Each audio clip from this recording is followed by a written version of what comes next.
Il-Manosphere hija komunità online li tinkludi gruppi ta' irġiel li spiss jiddiskutu drittijiet, relazzjonijiet u l-irwol tal-irġiel fis-soċjetà b'mod radikali.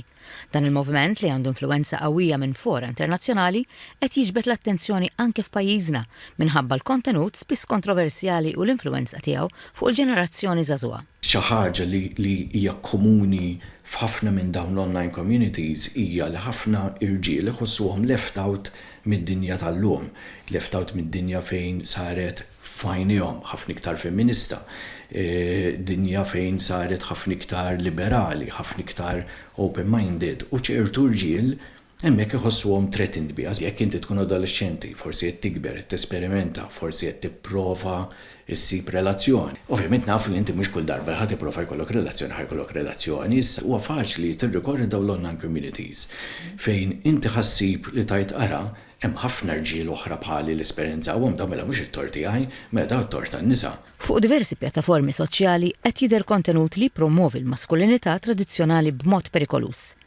Esperti jwissu li xi diskors minn dawn il-komunitajiet jista' jwassal għal żieda fl-aggressività kontra n-nisa. Mara trid you have to own her. Not only own her, tittamil anke ċertu branding.